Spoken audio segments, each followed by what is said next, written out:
Hi everyone, I'm Julia. I'm a senior at Champlain College in Burlington, Vermont. And I was never really the type of person to make waves. I liked attention. I was a competitive dancer my whole life. I'm the self-titled queen of puns, and I always like to laugh and bring like a lighthearted attitude to any situation. But when it came to anything real that had impact or created controversy, I kind of took a step back. I was like, oh, I'm not really supposed to be involved here. I don't really need to have a say. I didn't really want, it wasn't worth it to me. When I was growing up, my dad used to say this thing. He'd say, don't make waves, Julia. He'd do this hand motion kind of like this, like, oh, small waves make life easier. Big waves cause controversy all the time. Just like, and he was talking about interpersonal conflicts, things with people at school, maybe bosses or coworkers, but I kind of took it into my daily practice as well.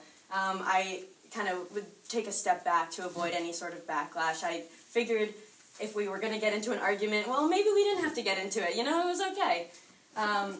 But then I realized during Project Green Challenge that there were actually two types of waves. So there was the first type that my dad talked about where it came from a place of anger and aggression, a place of ignorance. And then there was the second type of wave, which actually created a ripple effect that caused positive change. And this happened through posting on social media, engaging with others throughout the challenge, kind of removing this ignorance in myself and also removing it in others. And I was thriving by posting with purpose and intention, and I was kind of making this change. But despite all this success that I found through Project Green, there were actually 2 times during the challenge where I quit. I was like, I'm not doing it. This is too hard. I don't want to put myself in this position. I figured I'd just cut my losses. Like, yeah, I did a good job. I did a couple of days. It was fine. Actually, the first day I quit was day 1. You know, I fulfilled a promise to one of my friends to sign up, but when the challenge started, I was like, I don't actually think I really want to do this. I figured it wasn't really giving up if I hadn't actually started, but then there was this kind of nagging in my stomach throughout the whole day where I realized that every single reason that I was telling myself I should quit was probably every reason that I should start. So I posted on Facebook, and I hate posting on Facebook. It really scared me. I was sitting in front of the camera. I was like, hey guys, I'm going to do this challenge, and I didn't want anyone to know, and I didn't want to post it, and after I did, I didn't check Facebook for the whole rest of the day. I was too scared. But again, it created this ripple effect, and it brought me through the rest of the competition. The second day that I was going to quit was the social justice day. It was really easy beforehand to kind of hide behind the computer. It was really easy to just kind of write up a couple things like, yeah, I believe in the environmental change. This stuff is good. But then I was told I had to hold a sign up in public, and I was like, there's absolutely no way. Like, I'm not standing up on campus and doing that. I can't. But then I got a text from one of my good friends, Sarah, who's actually on Tatum's team, and she said, hey, would you want to hold up our signs together after lunch? And this huge sigh of relief that I didn't even know that I was holding just like went out of me. I was like, wow, I realized that I had support, and that I could support people through this challenge as well.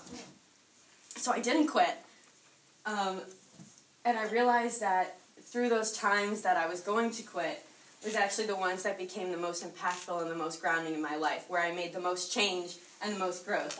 And if I had given up, I would have lost out on everything that came next and meeting all of you and everyone else here. And I kind of realized through this that not making waves has consequences too. So there's 4 big changes I made in my life throughout this challenge. I officially became vegetarian. I said I stopped shopping at stores like H&M and Forever 21. When I go to the grocery store now, I actually don't come home with a single piece of plastic. And I bring my to-go utensils everywhere. So if you ever need a fork, you could ask me. And these were all kind of changes that I wanted to make in my life, but I didn't because I was just too afraid of failing. And I didn't have the confidence within myself to give it a shot. But I realized that all of this change was more than just internal. I got a lot of positive feedback on my posts from social media, lots of engagement. I found support through friends and strangers, and someone actually called me an eco-nerd, and I mean, they're not wrong. So I was changing from within, and there were these visible effects happening. So with those 30 days done, I realized that the challenge isn't over, and I'm working together with a bunch of people at my school to create a more sustainable community. And this climate action project will cause more ripples in the water, and it's only just begun. So I want you to imagine a campus store. You walk in, you smell the fresh baked goods right at the register. You see all the soda, tea, energy drinks you're going to need to get through your late night study session. You see all of your favorite snacks, the chips, the sweet and the salty, the chocolate. On your way over to the notebooks, you brush your hands past the sweatshirts and the sweatpants that are repping your school logo. And by the time you make it to the register, you realize that everything you've seen and everything you've picked up is either fair trade or organic or ethical in some way. Every single item. So that's what my climate action project vision is, to reduce the amount of packing waste and waste of items that are on the shelves, to make all of the ingredients organic and healthy, everything that you put on your body and put in your body from the store, and to support as many local businesses as possible. But the thing about this is it's not just a vision. We have steps, we have goals, meeting with my mentors this morning and other people on campus. My short-term goals by the end of 2019, some of them are to build my team up together and create an inventory of everything at the campus store and finding viable replacements for them.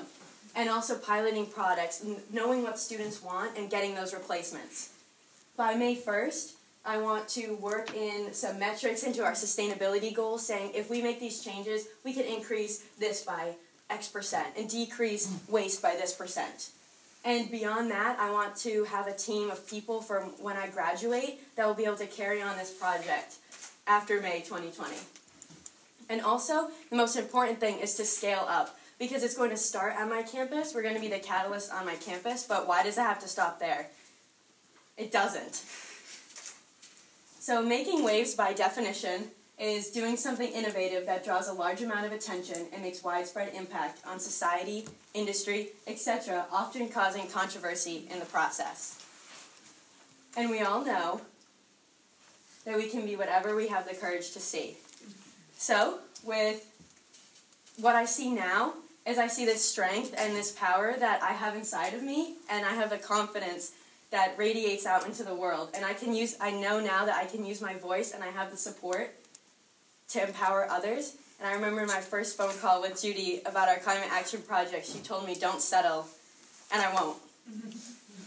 So I'm here to say, with all of these things done, October done, my climate action project created, doing lots of research, and having this incredible team of support in front of me and back at my school, I just want to say I'm here to make waves. And they're going to be big.